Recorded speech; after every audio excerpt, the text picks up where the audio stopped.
almost 20 years later, you're telling me he would not have known that these two people died. He would have recorded it. And how do we know this? Because he recorded the other two people who were following Jesus' deaths. So this says that he had to have written this before they actually died.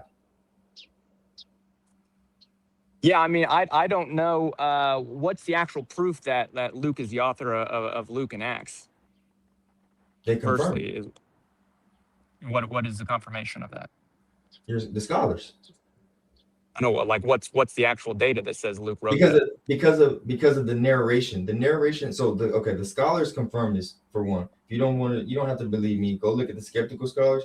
Don't take my word for it. The skeptical scholars and the Christian scholars confirm that this was Luke. And the reason that they know it was Luke is because Luke is giving a narration, because I just told you that Luke was actually he was under Paul. Paul was his teacher, right? And he's actually giving us the walkthrough of how he ended up meeting Paul. Before Paul became Paul, he was Saul, and he's giving us a story from the beginning when Paul was Saul, Stephen dying as the first Christian martyr, all the way to the end of Acts. The end of Acts shows you Paul getting imprisoned.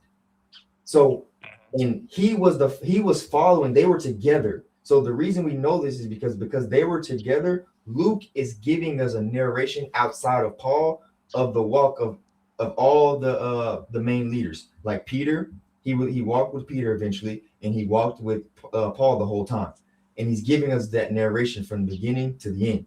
So this is how they know that it was Luke, because who Luke was and who he followed and how the narration of the book of Acts went.